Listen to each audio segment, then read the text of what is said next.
一周前我们就知道中国又出现了 SARS， 那么刚开始是从武汉，据说又是一个海鲜市场，那么不仅卖海鲜，而且卖生猛的禽类、小动物，所以人们又把 SARS 跟果子狸联系在一起。即便人们已经知道它的病原体最终是在云南，从云南的蝙蝠洞里其实已经找出来了，而且是一个基因重组的病毒，非常头疼。到目前为止，全世界没有发现任何治疗方法。十几年前在中国它曾经造成过恐慌，其实也死了很多人。我们知道它最大的问题在于中国政府瞒报，最后病情爆发了以后，由世界卫生组织给它定性，并且在全球范围内发出了对中国的旅行预警。从爆发到真正消失差不多半年，而且在中国爆发的疫情拖了3个月，最后我们看到有很多参与救治的这些医生护士都在第一线殉职了，因为他们原先对这个 SARS 预计不足，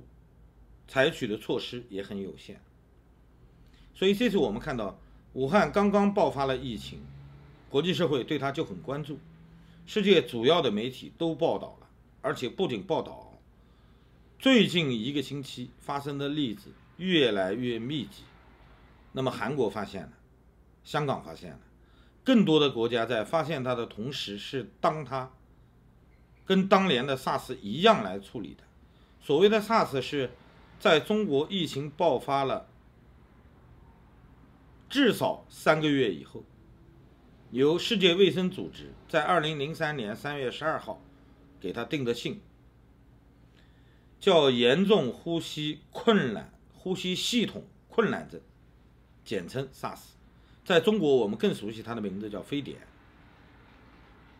那么它刚开始爆发的时候，在广东其实中国医生就已经给它定了个名字。现在我们看到所有关于 SARS 和非典的第一份完整的报告，是中国的医生叫邓子德，在2003年1月21号就写的一份关于在中山市爆发不明原因的肺炎。那么整个这份医学报告第一次提出了非典型性肺炎。那么到目前为止，我们看到这个新浪已经开始报道了，各大新闻也开始转载什么呢？新型冠状病毒。到目前为止，中国政府始终没有承认，它其实跟 SARS 是一样的，或者说世界卫生组织还没有给它定一个新名词，叫什么呢？不叫 SARS 了，叫萨五，道理是一样的。但是为什么人们非常冷漠的看待这个问题，非要等到死人了，大面积的传染了，压不住了，世界卫生组织针对中国的情况发出旅行预警了，才拿它当回事呢？我们知道香港的反应最起码处理起来跟内地是不一样的，他拿这次爆发的疫情在香港发生就当作是 SARS， 因为他们有非常惨痛的经历，而且香港的医务工作者说句良心话，他们更专业的对待医学问题，而不仅凭领导意志。所以我们看到香港的警戒已经提升等级了，因为这次不仅来势凶猛，而且正好赶上一个春运。其实我希望大家也要重视这个问题。2003年被定性为 SARS 的东西是什么呢？刚开始我们知道它叫不明原因的肺炎，后来我们知道它是一种病毒性肺炎，最后我们知道它是由新型冠状病毒导致的肺炎，学名国际通用的叫 SARS，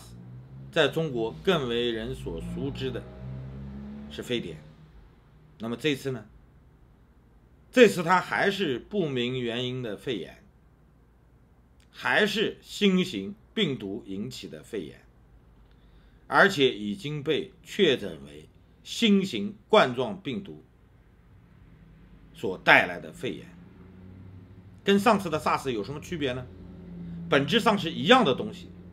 但是我没有看到更多的人把它跟 SARS 相提并论。那么这种事儿在中国出现已经不是第一次了，每一次都是瞒报，然后找理由，利用学名来规避它。你更改不了这次肺炎爆发的本质是什么。而且现在的戒备等级完全没有达到2003年的标准。春运其实已经开始了，再过10几天就春节了。从武汉爆发的疫情正在蔓延到全国甚至周边国家，其实离我们远的国家也已经开始发现了，只是人家出现的比较少，上次就没死几个人。大家要是愿意回想一下的话，其实2003年爆发的非典，死人最多的始终是在华人圈。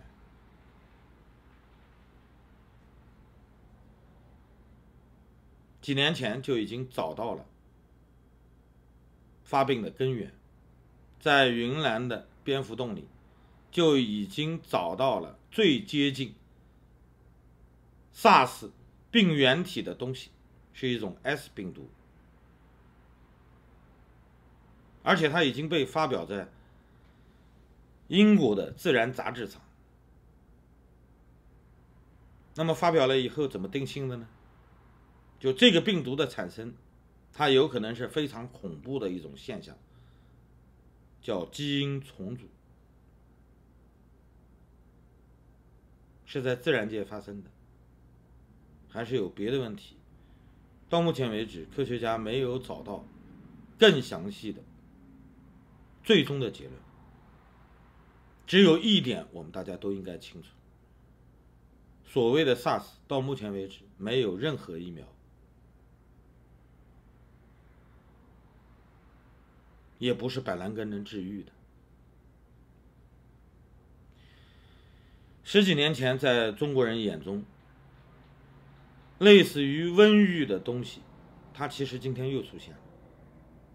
而且已经不是大家的猜测了。按照武汉现在公布出来的样本，已经得到了足够的样本作为支持，它确实就是一种新型冠状病毒。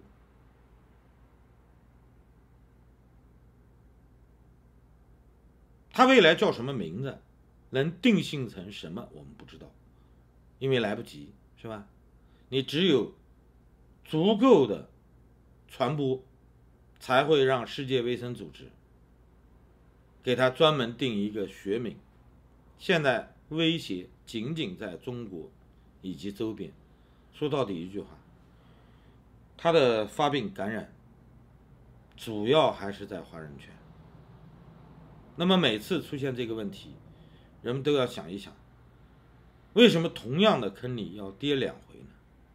按理说掉1回，第2回不会再在同样的坑里了。但是这次我们看到的跟上次一样，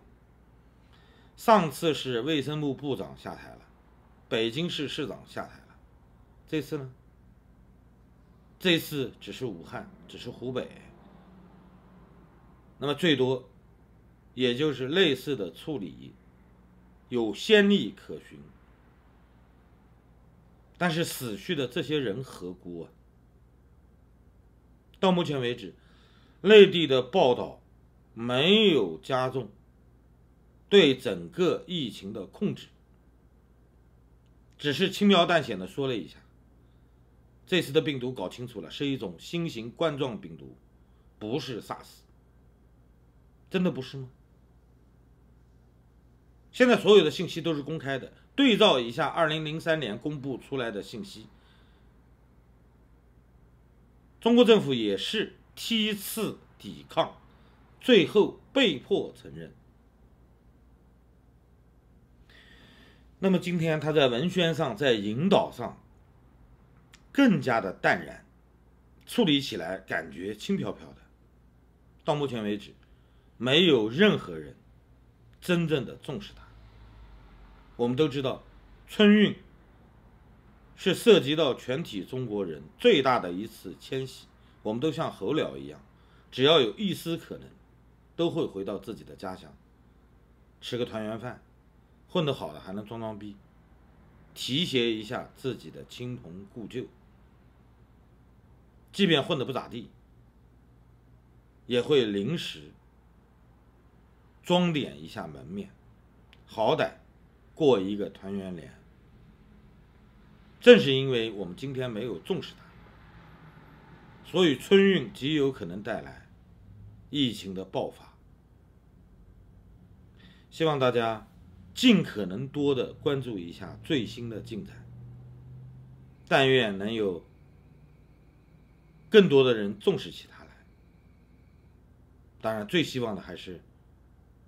在全球范围内能够找到一种有效的治愈方法，不让10几年前的惨剧再次夺走上千条生命。好了，谢谢大家，再见。